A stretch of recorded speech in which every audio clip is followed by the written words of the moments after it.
If Malaya wanted to leave with those kids, she could have left with those kids. I would have stood up to her and said, Daniel, let her go. If she wants to leave, let her go.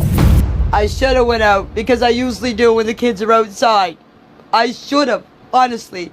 I blame myself for not getting up that morning.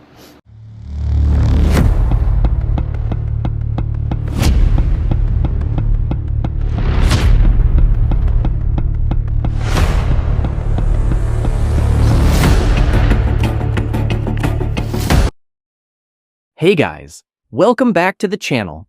In today's video, we're diving into a major update in the Jack and Lilly Sullivan situation.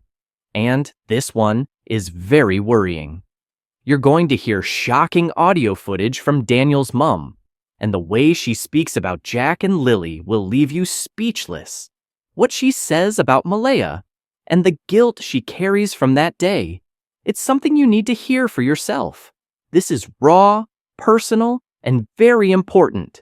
So this is the full unedited audio from Daniel's mom. Listen closely, because it might change how you see this entire story. I don't know what she'd gain by this. Honestly, I don't know. You'd have to ask her. But that girl, she would get up in the morning, take Jack and Lilly and the baby. She would drive Daniel to work.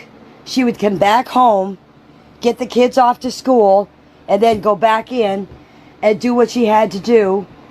She would go and take dinner. If she felt like, she would take Daniel lunch. She would come back home in time to get the kids off the bus. Then she would go back in and get Daniel from work and then come back home. So she wasn't isolated. Whenever she wanted the car, Daniel gave her the car. Then she bought her own vehicle. And she had that since the 1st of April. If Malaya wanted to leave with those kids, she could have left with those kids. I would have stood up to her and said, Daniel, let her go. If she wants to leave, let her go. Or, if not, if I wasn't here, she could have called 911. I don't know what is behind Malaya's mind. I can't answer that question. I wished I could. I really wished I could. I wished I would have got up that morning and seen what was going on, but I didn't. I am so sorry I let those kids down. I should have got up. I should have went out, because I usually do when the kids are outside. I should have, honestly. I blame myself for not getting up that morning. If I would have got up, this wouldn't have never happened. It wouldn't have never happened. So I don't know what's going on in Malaya's mind. Honestly, I don't. I wished I do. I wish this would all end. I wish she would come clean, or at least talk to somebody out there and let them know. I really wish I knew your answer to your question. In this recording, Janie says something that really caught my attention. She says, if Malaya wanted to leave and take the kids, she could have. She had her own car. There was no need to go through all this just to get away from Daniel.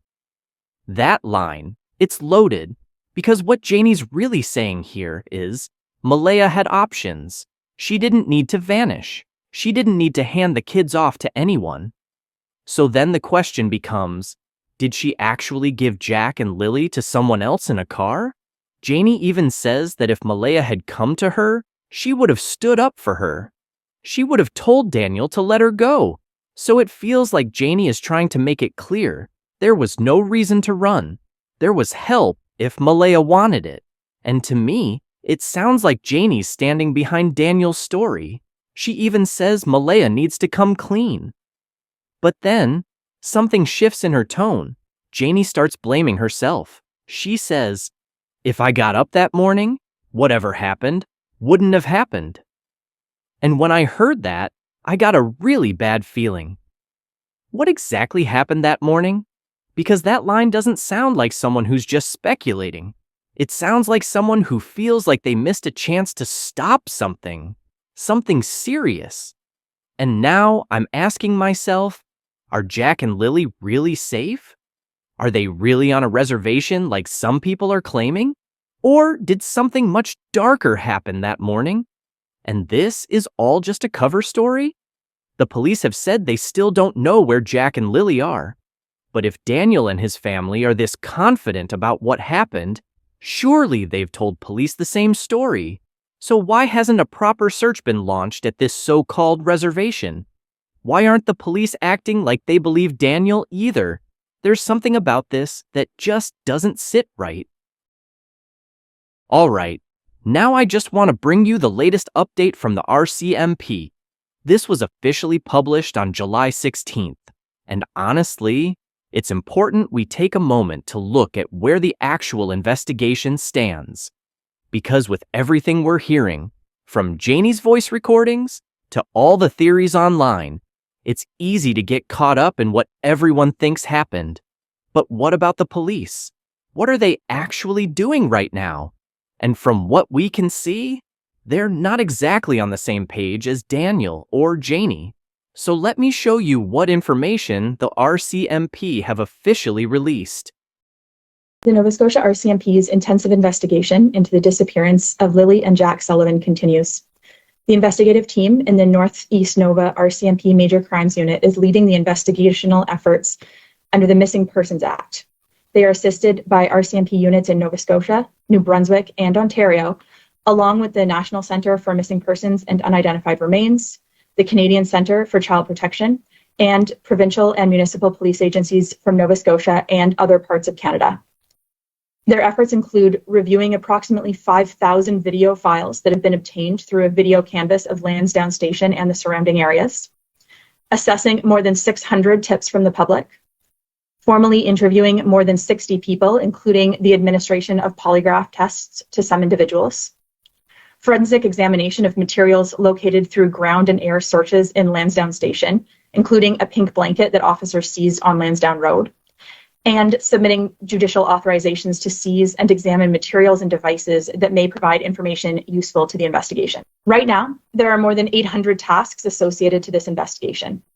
A tremendous amount of careful, deliberate investigative work is underway by people here at home and in other parts of Canada. Our collective efforts will continue every day until we determine with certainty the circumstances surrounding Lilly and Jack's disappearance. Investigators encourage anyone with specific information on the whereabouts of Lilly and Jack to call the Northeast Nova RCMP Major Crime Unit. To remain anonymous, contact Nova Scotia Crime Stoppers either by phone, through their website, or use the P3 Tips app.